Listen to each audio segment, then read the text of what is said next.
I kind of grew up around those college students, and I was like, damn, they don't have to go to school and they just go protest. Shit, man, I want that. So my real goal is to get us out of class. I don't want to go to school. And I just say, yeah, see, the government said the student movement is patriotic. We should go out in the street and to support them. One of the trigger for the Tiananmen Square protest in 1989 was the runaway inflation, because when China started market reform, there was two pricing systems. One system was set by the state for all the state-owned enterprises, how much they can, how much things should cost, how much things they should sell for. And the other system is the market price, So what happened is a lot of people who have the connection, who can say get material from a state-owned enterprise at the state set artificially deflated price, and then turn around and sell them on open market, you can make a killing. So there was a lot of corruption, and when they try to lift the price control, it kind of triggered high inflation, and a lot of the urban residents start getting left behind, like people who are getting paid salaries, like school teachers, professors, doctors, and so there was a widespread protest in 1989, originally to protest the corruption and protest the high inflation, but eventually that turned into a political movement. So that led to the final crackdown, like 2 months later. It was crazy time, because to tell you just how much big difference happened in early 80s to late 80s. In the early 80s, like my sister is 4 years older than me, and so I would use some of her unused school notebook when I went to school. So I saw one of her old unused notebook from 1979, right? And on the back, still full of political slogans like "Be vigilant against the evil Soviet social imperialism." So when I saw that in mid 1980s, I already felt like, wow, that language is kind of strident. Is that necessary? But because at that time, when I first grew up in early 80s, I remember there was very little cultural input from the outside world, but we would have movies and TV series imported from socialist countries like former Yugoslavia, because Yugoslavia back then was still on good terms with China, but China, Sino-Soviet split was still going on, so we wouldn't have any Soviet movies. But in the mid 80s, I start seeing Soviet movies showing on like War and Peace and then the Soviet movies from 80s and 70s starts showing up on state television.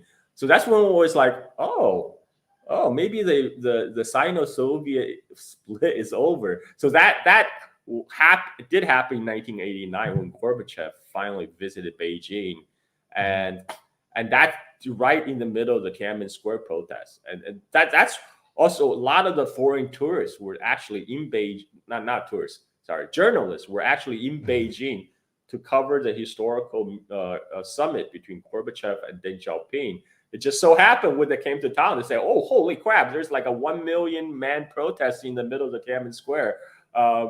They were supposed to receive Gorbachev in the Tiananmen Square, but they couldn't because there was 1 million students sitting in there. So they had to have his reception at the Beijing airport. So that's why there was a lot of media coverage of the Tiananmen Square, because a lot of the tourists were flying in at that time. So around that time, I was 12 or 13. I was just kind of old enough to know kind of what's going on. And I just remember I was kind of jealous of the university students, because because my dad was a lecturer at the Chongqing University. So we live on the university campus at the university provided housing. So I kind of grew up around those college students, and I was like, damn, they don't have to go to school and they just go protest.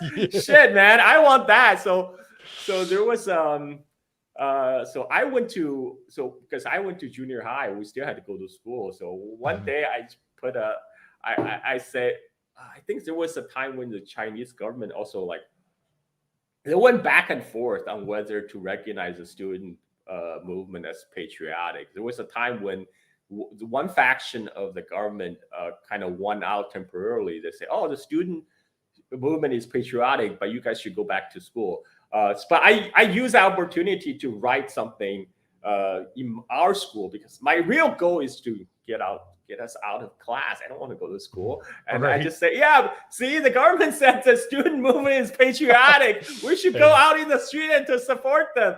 And yeah, at that time, like everybody in my class, like they hail me as a hero. It felt pretty good. And but like no, our teacher was pretty hard ass. She wouldn't Mhm. let us out. And but after I remember going, we lived in Chongqing, but you know the main focus of the protest, of course, is in Beijing. But there was protests all over China in different part of Mhm. China. I would go to the protest after school because everybody went. Like our teachers, our teachers Mhm. went to protest, and it's pretty wild. It was like it's a mass movement because you have all these people on the street. It's kind of festive. Um, and but I'm kind of going all over the place. So stop me anytime. No, you're good. Like This is awesome because I've never really got to talk to too many people who've like been in Asia or lived in Asia. So one thing I actually kind of wanted to hone in on was the whole idea of a social credit system. I have a friend who follows me on Twitter and I follow him. Yeah, I see you're laughing. I think these people that live here in America, I think, have this dystopian view of China. And from what you've said here alone, I think if they sat down and listened to you, they would be like, oh, like we've been lied to. And I think this is the case because I believed a lot of this stuff. And then over time, it was just like little tidbits planted in my mind that, hey, maybe what we're being told about China isn't true. So I have a guy, his name's like Waffleless Rex or something like that. He was originally from China and now he lives in California, I believe. And him and I always kind of like go back and forth, not like a bad way. Like we talk about this stuff because one of my main goals with the show is to help put out information that debunks a lot of the Cold War propaganda against China. Because I consider myself to be like a right wing, capitalist libertarian.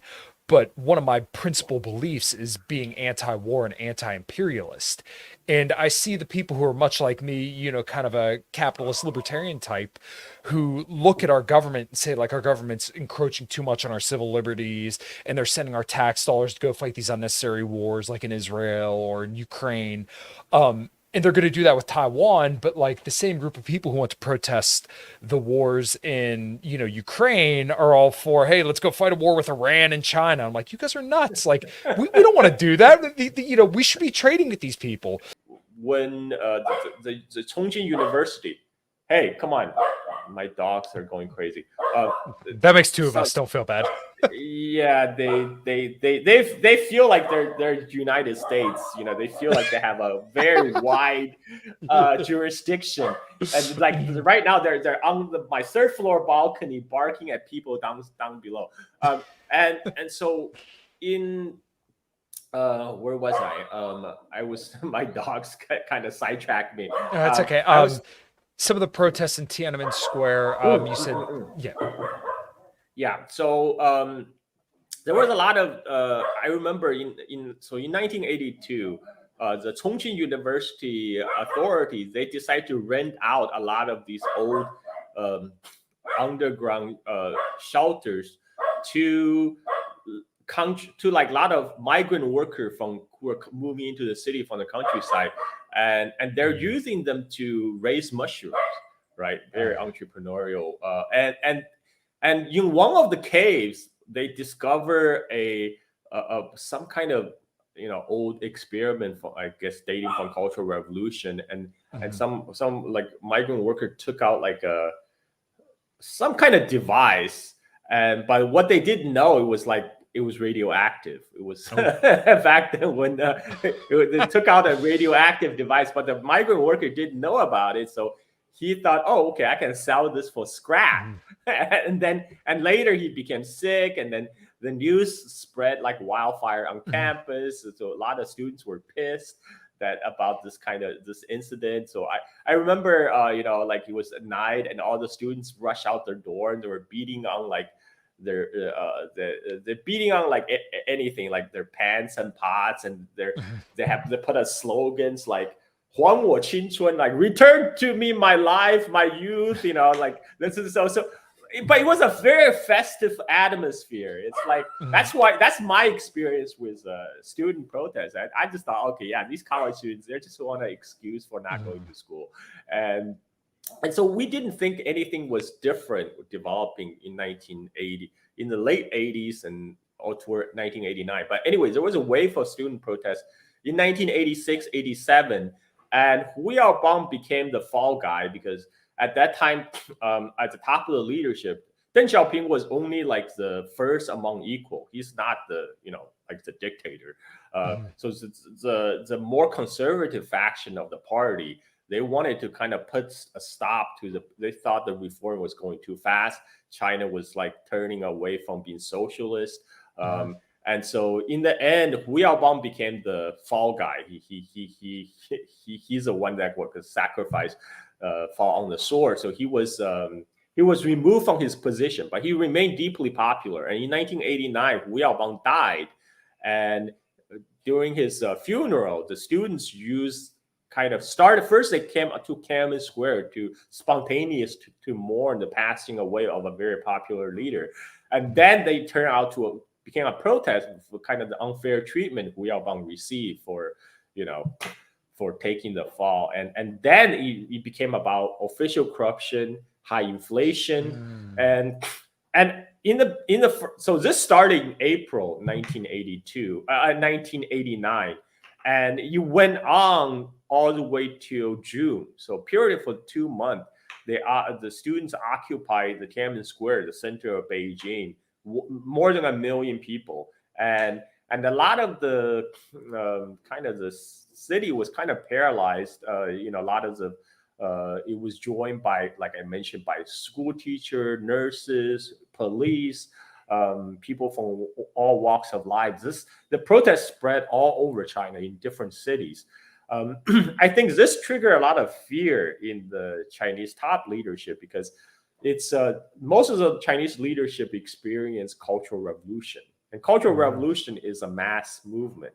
When Mao kind of mobilized all the young all the young students in particular to turn them against his own political opponents in the party, and like because cultural revolution is another whole rabbit hole, but Mhm. basically Mao at that time, he felt like the Communist Party was betraying its ideal. It's turning into a bourgeois party.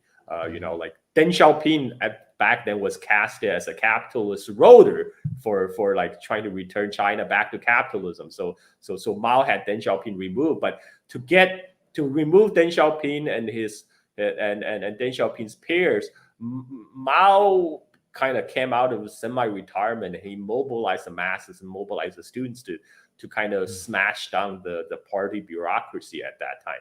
So a lot of the party elders in 1989, they kind of freaked out by the mass protests because it reminded me of them of the Cultural Revolution, when a lot of them and their family members were struggled in struggle sessions and all that. So Mhm. but there was a split in the top party, in top Politburo. There was an even split. Half of the Politburo want crack down. The half of the Politburo say, okay, maybe we should make some compromise with the students. So there was because of deadlock, the protest went on for 2 months in the center of Beijing. That's why even when Gorbachev flew in, they couldn't find a space for him to hold the Mhm. reception in Tiananmen Square. They had to do it at the Beijing airport, and then in the end, the conservative faction won out because they went to appeal directly to Deng Xiaoping, who was already kind of semi retirement, and then Deng Xiaoping approved to clear the square. So they're sending the People's Liberation Army in to Beijing, but the army was blocked by the citizens from entering the city limit. By the way, at that time, everything was broadcasted on the state television. I think maybe part of it is because of the divide at the top of leadership. So everything even though I didn't live in Beijing, I live in Chongqing, which is in the southwest part of China. Mm-hmm. Every day people will glue to their television set to watch what's going on in Beijing. We even saw the army being stopped on the outskirts of Beijing, and the citizens blocking the army trucks and all that. And then what happened was then in the morning of June 4th, that's one day the television stopped, signal stopped for like a whole day, and that's when we thought, oh shit, what's going on? Something. And when the television went back on in late that evening, they said there was a counter-revolutionary riot that happened in Beijing, so the army had to take measures to put down the counter-revolutionary riot. And later they showed a lot of footages. So this is another thing people today don't realize. They actually show the footage of Tank Man on Chinese state television, broadcasted nationwide. And because they show the entire footage of the Tank Man, because the Tank Man was blocking this column of tanks coming out of Tiananmen Square. So the tank is trying to go around him, but he wouldn't let the tank pass. And he even climbed onto the tank for a couple of minutes and had a conversation with the tank commanders. And people can look it up. You can find that on YouTube. There's a clip of the entire footage, and it was shot by foreign journalists on top of their hotel balcony. Most of the people saw on the CNN, they only saw the cut off part, the part that the guy was trying to block the tank movement. But the entire footage will show that he went up on the tank, had a conversation with the tank commander. He came back down. The tank tried to go around him again, and he will block the tank. Yeah. And then there will be a group of people on bicycles who rushed by and took him away. And that's the end of it. That's like the entire. He was not killed. He was not flattened. Okay. Yeah, I think that's probably what that picture's trying to depict there. Yes. This is what everybody knows of Tiananmen Square, and Yes. the Tank Man is just that picture in particular of the guy sitting in front of the tank. And I think that the idea is supposed to be, the Chinese government had crushed this protester and he was fighting for freedom or something like that. But it seems like, it didn't quite go that way by what you're saying, that it was kind of like a friendly thing, actually. Well, the framing in the Chinese state television at then is like, oh, look at this clown trying to stop our tanks, and our tank commander, tank commander was being reasonable, trying, doing the maximum, show extreme or extraordinary restraint. Right? That's how the position of the Chinese state. But now we know there was a bloodshed. There was shooting, but it didn't happen on the Tiananmen Square. Tiananmen Square is where the majority of the students camped out. So there were shooting on the way to the Tiananmen Square, particularly in a place called Muxidi. So this is where it gets kind of hazy, because the army claimed that there were snipers from the roof on the apartment buildings that was shooting at the army that was advancing into the city. And they return fire. So this is verified. There's an excellent documentary called the Gate of Heavenly Peace by an American documentary filmmaker. People can look it up. It's on YouTube. It's actually one of the better Tiananmen documentary produced by Americans. And there was so what happened was the army shot back at those buildings. So some people were killed in the buildings, in their homes, because by the stray bullets, and then there was this apparently enraged the crowd. So a lot of crowds at that time, they built barricades to block the army columns. A lot of the Beijing public buses were piled up on the streets. lit on fire to block the column of tanks. And some they were actually able to stop 2 tanks, a couple of tanks and armored personnel carrier. They set the tanks on fire with Molotov cocktail. Oh. And when the soldiers got out, they were lynched and their body were hanged from the bridge. And we were shown those graphic footages when I was in. So when we went back to school in 1989. So the government produced a documentary about the Tiananmen Square. So it's a required showing. So everybody show. So that it was kind of traumatizing for me to see like the burned bodies of soldiers with like their intestines coming out and their body is completely charcoaled and so this is the government side of the story. They say, oh, this is a counter-revolutionary riot, and then the army trying to restore order.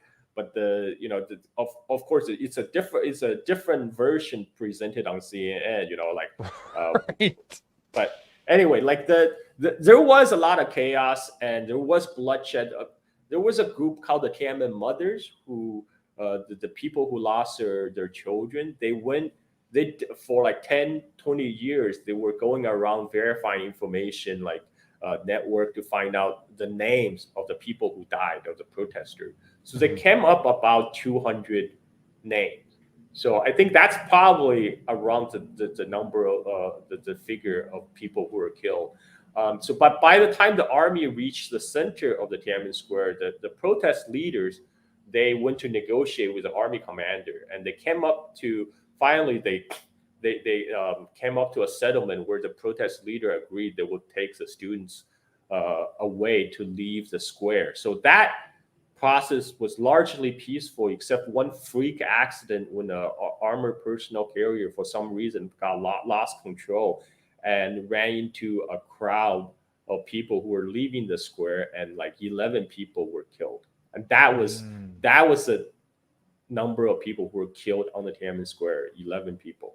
And I highly recommend the Gate of Heavenly Peace documentary. I think that's its most reasonable documentary on the Tiananmen Square protest by an American filmmaker. Some of the protest leaders didn't come out very good.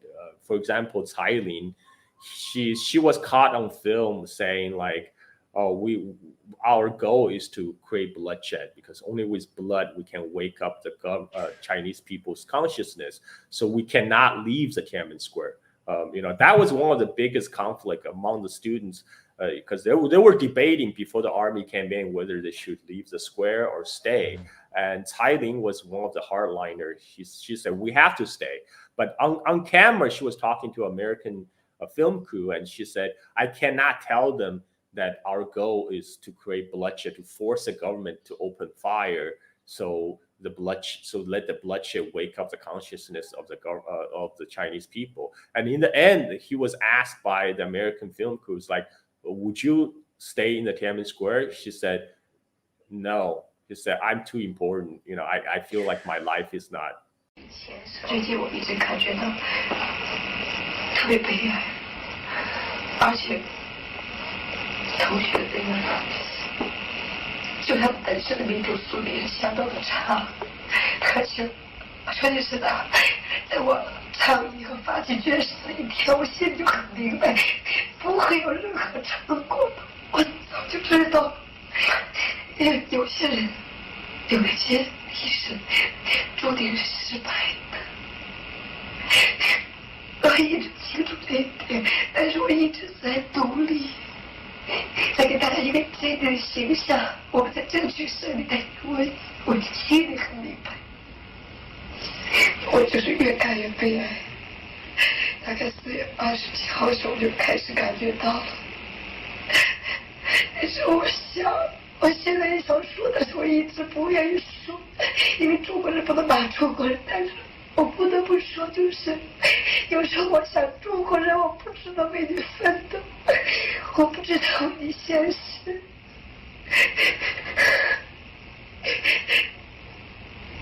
但是我一想到这次遇到的的确还有很多很多的正直的、有良心的学生、工人、市民，也有知识阶层的人。同学们会问我们下一步要干什么，我们达到什么要求。我心里觉得很悲哀，我没有办法告诉他们，其实我们期待的就是流血，就是让政府最后无奈之际的时候，他用屠刀来对着他的公民。我想也只有广场血流成河的时候，全中国的人才能真正的擦亮眼睛，他们真正才能团结起来。Yeah, she said that. And Thailand was ferried out by the CIA, carry out operation called the Yellowbird. Yellowbird. Anyway, so there was a Yellowbird to operation carried out by CIA to ferry out the major protest leaders out through Hong Kong to the United States. And Thailand went to American University on scholarship, and he worked for hedge funds, investment on Wall Street, and she's a typical American success story. And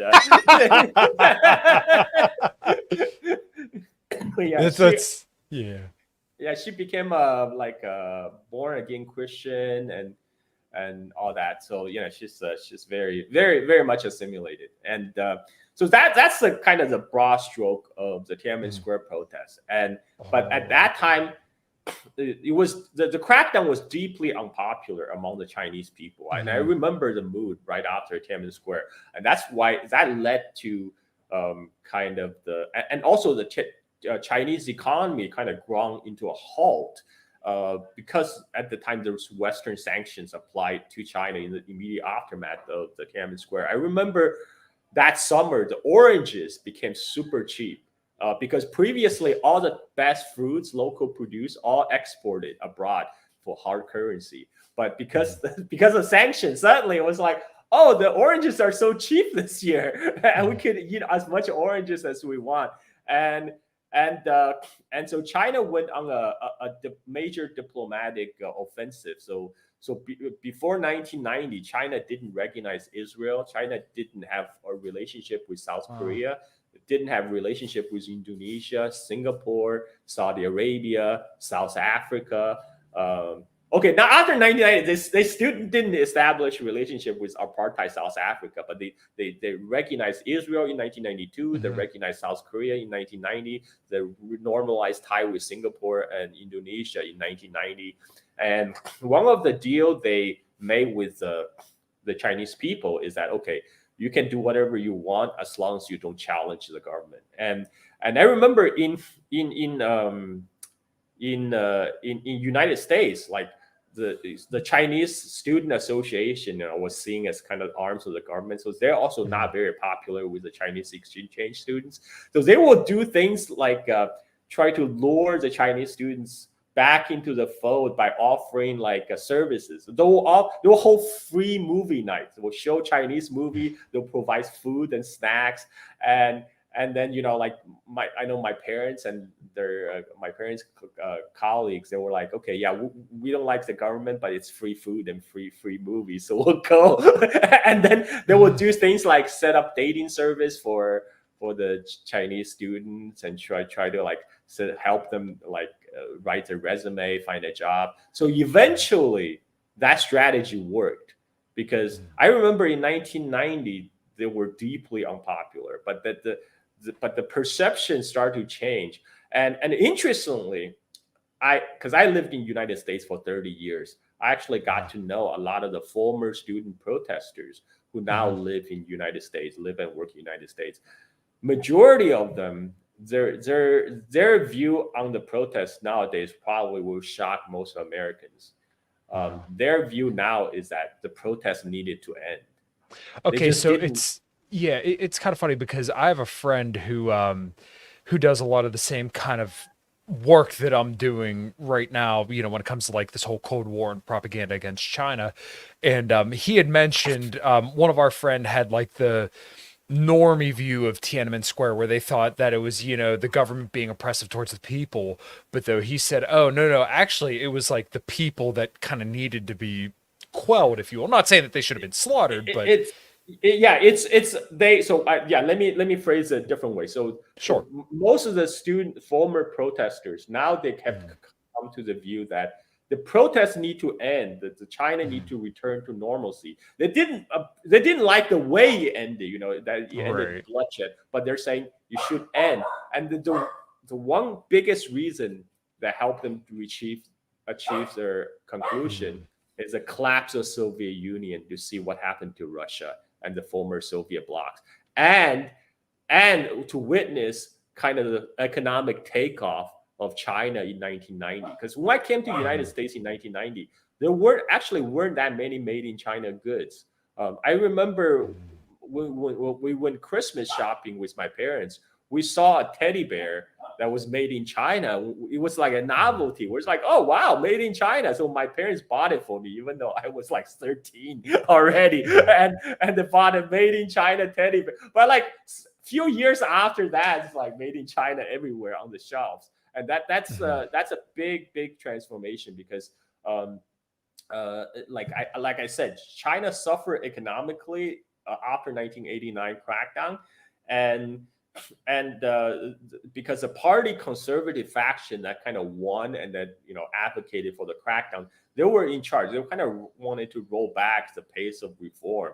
They want China to return back to the true path of socialism. But Deng Xiaoping didn't like that. That wasn't his plan. So in 1992, even though Deng Xiaoping is officially completely retired, like the only official title he had back then was like the president of All China Bridge Club, like the card game Bridge Club. But he still have a lot of clout. So he did a so-called Southern tour. He went to the special economic zone of Shenzhen, which is right opposite of Hong Kong. Shenzhen used to be a fishing village in 1970s when I was born. And they decided at that time, when China first decided to open and reform, they say, okay, this is an experiment. We don't know how it's going to go. So we're going to designate a certain special economic zones where they will introduce market reforms. If it doesn't go well, we'll just shut it down. It's fine. But if it goes well, we can adopt it and maybe spread it elsewhere. So they actually built walls. So first of all, there's walls between mainland China and Hong Kong, but they also built walls around Shenzhen to like quarantine it off around from the rest of the China. And then in Shenzhen, they allow a more kind of like free-wheeling market, allow the market to take over. And that's when they invited a lot of the investors from Hong Kong, from Taiwan to come and set up factories.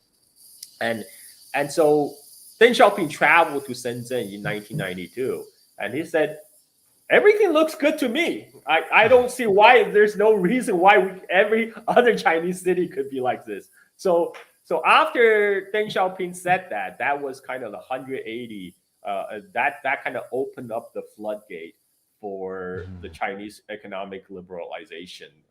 Basically, the economic reform was no longer just limited to like this small coastal cities. It was kind of promoted everywhere. Of course, there was a lot of pain. There's a lot of economic transition, especially in 1997, when there was a mass privatization effort. So that's when the Chinese government decided, we don't need to be in charge of all aspects of the economy. We just need to control the pillar industries like oil and gas industry, the finance, the defense industry, and the rest, all the smaller, medium enterprises, they can all go private. And this mass privatization like drastically changed the Chinese economy. Like I said before, it's a lot easier to keep tabs on you when everybody works in the state-owned industry. But after that, you can go have your own business, own your own business. So a lot of my parents' generation who came to United States in 1980s, many of them stay in U.S., got their green card, got their U.S. citizenship, working in the corporate world in U.S. for like 10, 20 years. Around 2000, many of my dad's former classmates went back to China because in US they have hit a glass ceiling in the corporate world because Right. maybe their language skills or I don't know, interpersonal skill, I don't know, whatever. 'Cause they heard us hit a certain corporate ceiling, glass ceiling that could rise no longer. But if they go back to China, they can be CEOs, they can be founder of companies, can be Right. VIPs, and the sky is the limit. So that's Mhm. when my dad, he didn't go back because he was already pretty old when he came to when he came to US as an exchange student, he was already in his mid-40s. So he Mhm. felt like, okay, I'm pretty comfortable Right. working for GM, and I don't need to, I just work until I get my pension.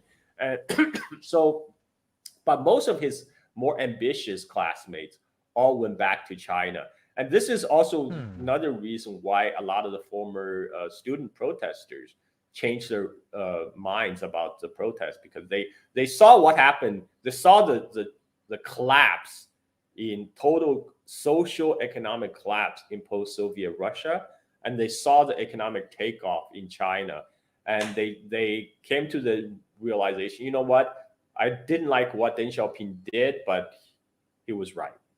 He was right to Gotcha. end the protest.